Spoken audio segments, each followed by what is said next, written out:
Halo semuanya, pernah dengar gak hasil lab kalium rendah? Katanya sih kalau kalium rendah itu cukup makan pisang aja biar naik.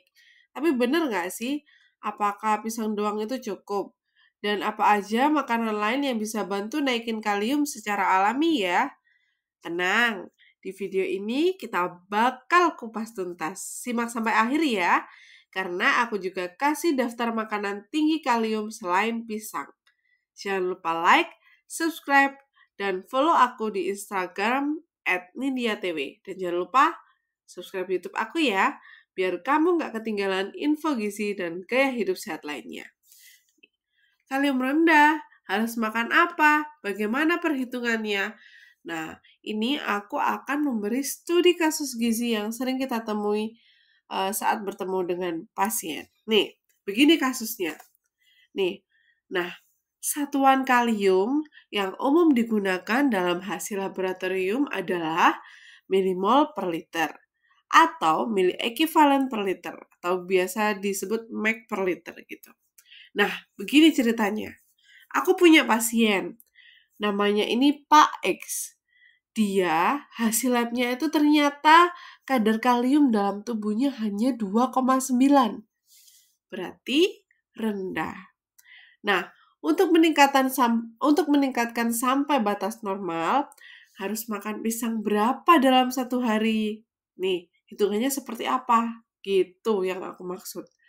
Nah, pisang merupakan salah satu buah yang tinggi kalium, gitu. Oke, langsung aja kita kupas tuntas perhitungannya seperti apa, begitu. Oke, begini.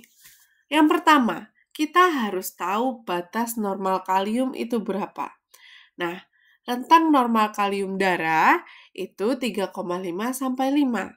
Nah, kita ini saat ini akan menghitung dengan target minimal yaitu 3,5. Nah, yang kedua, selisih yang harus dicapai. Nah, kadar kaliumnya Pak X saat ini itu 2,9. Nah, target kita menuju 3,5, yang mana itu merupakan nilai normal. Berarti selisihnya 3,5 dikurangi 2,9 sama dengan 0,6. Berarti dalam pikiran kita membutuhkan 0,6 mg untuk meningkatkan kaliumnya gitu. Jadi tinggal 0,6 aja menuju garis normal gitu. Oke, lanjut. Nah, kita harus mengetahui volume darah rata-rata. Nah, volume darah orang dewasa itu sekitar 5 liter. Jadi, total kekurangannya dikalikan dengan volume darah rata-ratanya. 0,6 dikali 5. Ketemulah 3 mg kalium. Gitu. Oke, harus gimana selanjutnya? Nah, kita harus tahu kalium dalam pisang itu mengandung berapa kalium gitu. Nah, rata-rata 100 gram pisang matang itu mengandung 358 mg kalium. Yang mana kita harus mengkonversikan dulu. 1 mg kalium kita ubah jadi miligram kalium. Nah, 1 mg kalium itu ternyata mengandung 39,1 mg kalium. Yang mana 358 mg dibagi 39,1 itu sama dengan 9,15 mg per 100 gram pisang. Gitu. Nah, tadi itu kan butuhnya cuma 3 mg. Nah, kalium per gram pisang kan 9,15 per 100. Kalau di per 100 itu butuhnya 0,0915. Nah, 3 mg dibagi 0,0915 itu sama dengan sekitar 32,8 gram pisang. Berarti kira-kira sepertiga 100 gram pisang gitu. Sepertiganya pisang yang beratnya 100 gram gitu. Jawaban finalnya berarti untuk meningkatkan kalium darah dari 2,9 ke 3,5, kalau berdasarkan teori nih, Pak X berarti perlu makan sekitar 33 gram pisang matang. Setara 1/3 pisang ukuran sedang. Gimana nih? Ini aku udah jelasin pelan-pelan.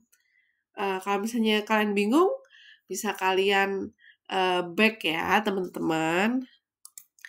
Oh ya, disclaimer ya teman-teman, ini catatan penting. Ini perhitungan secara teoritis ini hanya estimasi kasar. Nah, penyerapan kalium tiap orang itu bisa berbeda-beda, tergantung kondisi tubuhnya, fungsi ginjalnya, dan asupan makanan yang lain. Nah, teman-teman, misal ada pasien tanya, untuk meningkatkan kalium, saya harus makan apa ya, Ibu Gizi, Kakak Gizi, Mbak Gizi? Nah, ternyata pisang itu bukan satu-satunya sumber makanan yang tinggi kalium. Jadi kalian kalau menyebutkan, jangan menyebutkan pisang aja. Sebenarnya benar sih menyebutkan pisang, karena pisang itu mudah ditemukan. Tapi kita harus lebih variatif untuk menyebutkan makanan-makanan pilihan yang lain. Seperti kentang boleh, alpukat boleh, bayam boleh, kacang-kacangan juga boleh. Disclaimer, ini kondisi pasiennya tidak ada komplikasi seperti gangguan ginjal ya teman-teman. Nah, perlu hitungan khusus nih kalau ada gangguan ginjal gitu. Nah, itu di bawahnya itu ya, hati-hati jika ada penyakit ginjal, kelebihan kalium bisa berbahaya gitu. Oh ya, biasanya kalau di rumah sakit, selain kita memberikan edukasi gizi tentang makanan tinggi kalium, di rumah sakit juga diberikan pengobatan. Biasanya diberi KCL gitu. Nah, tapi kita hari ini fokus lebih ke makanannya, bukan ke pengobatan KCL-nya gitu. Karena ranah kita di gizi gitu ya teman-teman. Oke.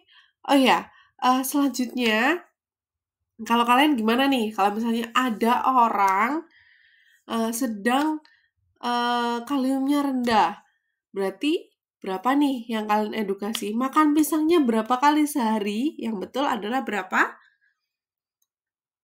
Silahkan tulis di kolom komentar ya. Nah, kalau aku memberi edukasi makanan tinggi kalium sesuai dengan kebutuhan seratnya si Bapak X ini. Karena kalau terlalu banyak serat, nanti percuma, pasti kebuang gitu. Selain meningkatkan kaliumnya, juga harus mencukupi kebutuhan seratnya. Begitu ya. Sudah bisa dipahami belum? Oke, nih ada pertanyaan lain. Kira-kira kalau sudah makan pisang, apakah kaliumnya udah jadi batas normal? Belum tentu ya teman-teman. Nih, faktor yang menentukan kalium darah naik atau tidak. Yang pertama adalah penyerapan di usus. Nih, kalium dari makanan diserap di usus halus. Jika fungsi usus baik, sebagian besar kalium akan diserap. Tapi pada beberapa kondisi, misalnya diare, muntah, malabsorpsi, penyerapan bisa terganggu gitu. Nih, distribusi kalium antara darah dan sel. Kalium mayoritas ada di dalam sel, hanya sebagian kecil di darah. Jadi, walaupun Anda makan banyak kalium, tubuh ini bisa menyimpan kalium di dalam sel dan angka di darah tetap rendah. Hal ini dipengaruhi oleh hormon insulin mendorong kalium masuk ke sel. Lalu pH darah, asidosis alkalosis ya. Terus aktivitas fisik. Ini lebih pembahasannya lebih agak dalam ya. Ke pelajaran apa teman-teman? Anatomi fisiologi ya. Gitu. Nah, terus tadi kan dia butuh kalau misalnya dikasih makan 3 pisang dalam 1 hari si Bapak X itu gimana?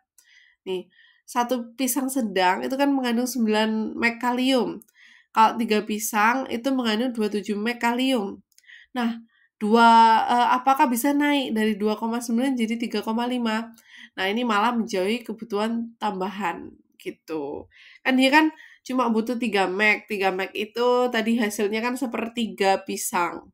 Nah, kalau diberi 3 pisang dalam satu hari, malah sebenarnya dia bisa meningkatkan kalium. Tapi benar-benar bisa meningkatkan apa enggak?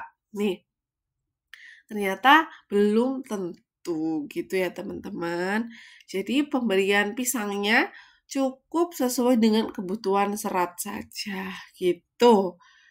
Namun kalau ginjal masih membuang ini ya, namun, kalau ginjal masih membuang kalium dengan cepat atau tubuh menyimpan di dalam sel, maka angka laboratorium tidak akan naik sesuai harapan gitu.